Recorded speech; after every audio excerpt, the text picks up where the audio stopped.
There was once a man in the land of Uz whose name was Job. That man was blameless and upright, one who feared God and turned away from evil. One day, the heavenly beings came to present themselves before the Lord, and Satan also came among them to present himself before the Lord. And the Lord said to Satan... Hold on. Can we hold on? Context. We need some context. Can I just... The first few verses of Job are set in a scene that would have been very familiar to its first readers, but they're kind of lost on us. You see, it's set up like a royal Mesopotamian throne room. Okay? God is the king and the chair, and all of the very important, noble people, the heavenly beings, are gathered there. As I was saying, the Lord said to Satan... Yeah, but that's the thing. This is the important thing. Who is this Satan character, right? I bet you're thinking about a little red guy with horns, right? Or maybe Lucifer, the fallen angel, yeah? Okay, get this. The same ancient Mesopotamian royal scene that the story opens with, there was a royal official whose job it was to disagree with the king. You know, have you seen Game of Thrones? People were afraid if they disagreed with the king, they would die or lose their position. And so they thought it wise to appoint someone whose job it was to challenge the king. Like a prosecuting attorney, or you might say the devil's advocate. All right. So what does this have to do with... The title of this position in Hebrew? Ha-Satan. The Satan.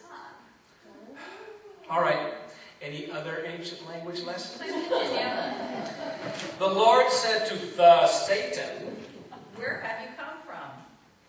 The Satan, answered the Lord. From going to and fro on the earth, and from walking up and down on it. Have you considered my servant Job? There is no one like him on the earth, a blameless and upright man who fears God and turns away from evil.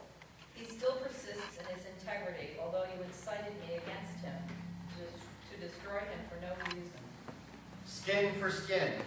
All that people have they will give to save their lives. But stretch out your hand now and touch his bone and his flesh, and he will curse you to your face. Very well, he is in your power. Only spare his life. So the Satan went out from the presence of the Lord and inflicted loathsome sores on Job from the sole of his foot to the crown of his head. Job took a potsherd with which to scrape himself and sat amongst the ashes. Then his wife said to him, Do you still persist in your integrity? Curse God and die. But he said to her, You speak as any foolish woman would speak. Shall we receive the good at the hand of God and not receive the bad? In all this, Job did not sin with his lips. What? What's that? I just am not so sure he didn't sin with his lips and that whole foolish woman. Just keep reading.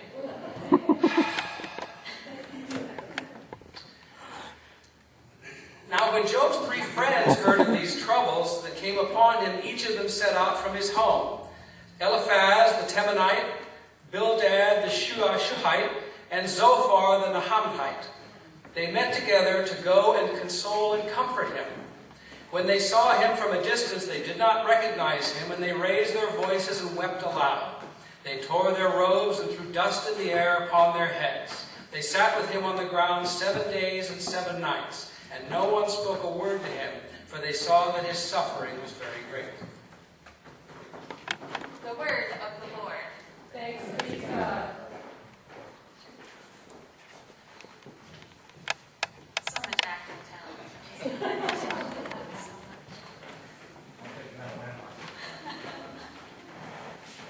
The book of Job is one of those you have to laugh or else you cry kind of things, right? It's so intense, so painful, so troubling that we have to try to find some humor, something to relieve the pain.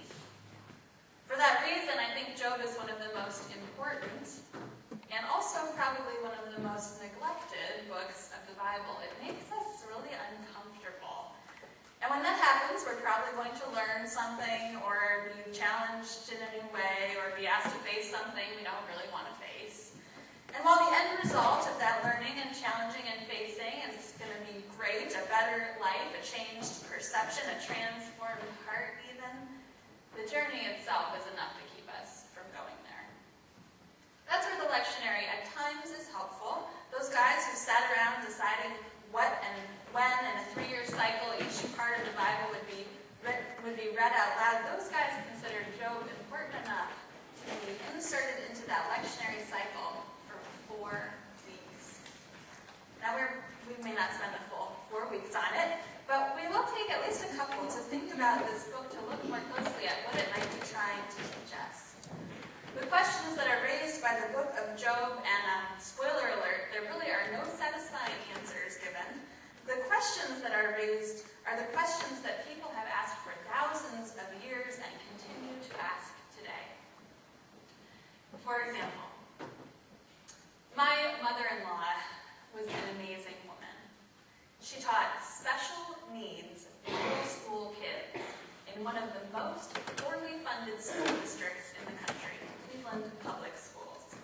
Special needs middle school kids in a poor school.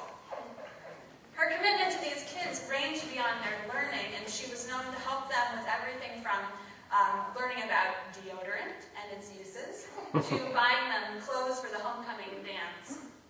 Connie urged her husband to become emergency foster parents, and they did, much to my husband and his sister's dismay, inviting kids in crisis into their home for just a short while, loving them fiercely in the face of anger and fear and confusion.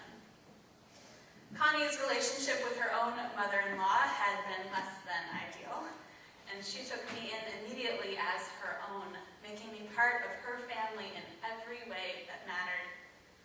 She never smoked a day in her life, she never lived with smokers, and yet she died at 57 years old from an aggressive cancer in her mouth and jaw and lungs.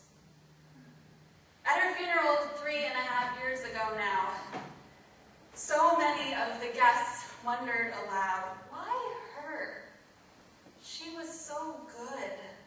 She gave so much to so many people who had so little. She didn't deserve this. Connie's story is the story of Job, which begs for an answer to this question that nags at our hearts. Why do bad things happen to good people? Why do the righteous suffer? Or, for example, a 7-year-old girl named Danya has lived for the past 5 months in the Kilis State Hospital in southern Turkey. Before that, she lived with her family in Aleppo, Syria. For over 1.5 years, Danya and her family lived in the constant violence of war. First, their home was destroyed in a bombing. They moved in with her father's parents. Next, Danya's father's shop, he was a tailor in the city, was destroyed. But still, they stayed. Danya's father finding whatever work he could, mostly because Danya's grandparents refused to leave their home. But 5 months ago, that very house where they were all living was destroyed, and Danya's father was left digging through rubble to find his dead family members underneath. Danya's arm and leg were crushed and her stomach wounded, and the medical team that saw her recommended her best chance would be leaving Syria to head to Kilis Hospital in Turkey, about an hour away. It would take longer for her to get there, but her chances for continued survival and for the survival of the rest of her family were greater if they left Syria. And so they went. Now, Danya's casts have been removed, but she still cannot walk. Her internal wounds continue to heal, and she will need more surgery and physical therapy. The family of this 7-year-old girl basically lives out of the hospital with a bag of a few changes of clothes as their only possession. Her brother sleeps wherever he can, her father sleeps in the hallway, and her mother has slept for 5 months in the chair beside her bed. But they aren't complaining. After what happened, Danya's mother said, after what happened, nothing is really difficult anymore.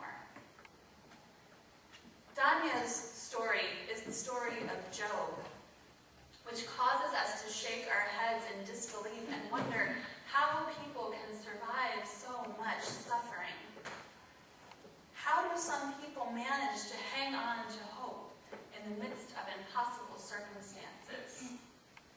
Is it possible for us to live through the suffering that we're facing? Or, for example, in April of this year, 40-year-old Archie Brown was driving a van on the north side of Milwaukee. As he was driving, a 2-year-old child darted into the road too quickly for Archie to avoid, and he struck and killed the child. Archie stopped his van and got out, and according to a witness, began to cry. He was saying, "I'm sorry, I didn't see the baby. I'm sorry. Call 911. I'm sorry, I'm sorry." And that's when Archie was shot point blank by a man related to the toddler. He died on the scene. A friend of Archie said he couldn't believe, quote, "how this coward took my friend's life in cold blood for doing the right thing." And even the mayor of Milwaukee added his own comments to the tragedy, saying, "He gets out and does the right thing, and he loses his life." Archie's story is the story of Job, challenging us to examine why we do the right thing. It's obvious from the comments in this story that we expect people should be rewarded for doing the right thing and punished for doing the wrong thing. Even though that's so rarely our experience, we still cling to this idea. And so the question remains, why do we do the right thing? Why do we follow God? Out of fear of punishment? Out of hope of reward? Or is it something else? In the first section of the book of Job that you heard part of this morning, a lot happens. There are discussions in heaven. The Satan wonders, challenges God, is anyone truly righteous? Or are they only righteous when it's convenient? When God points out Job as an example of righteousness, Satan points out that, well, Job might only be righteous because life is easy for him. He's rich, he has a big family, and he has had much success and comfort. Of course he's righteous. But God doesn't believe that Job is only faithful because it's easy for him.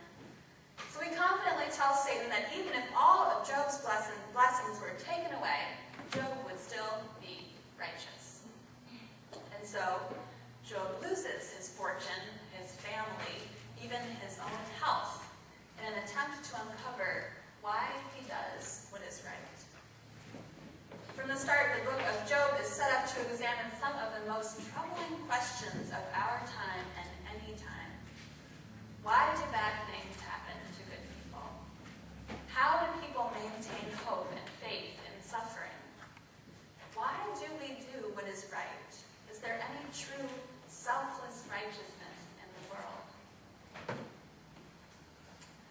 We're going to leave those questions for another day and continue, though, for now with the story at hand, where Job's 3 friends, those friends with very complex names, did a good job, Dave, the friends hear about Job's suffering, and they come to him. They begin to weep with him, and finally they sit with him quietly for 7 days. When we encounter suffering, I think we're a little bit more like Job's wife. Just curse God and die already. We're uncomfortable by people who show their feelings in public, right? We think that person whose spouse passed away a year ago or 3 years ago or 5 years ago should be over it by now. When someone begins to cry, what do we do? Hand them a tissue? What else? Whatever we can to get them to stop crying. Yes, whatever we can do to get them to stop crying. Or even worse, we just look away.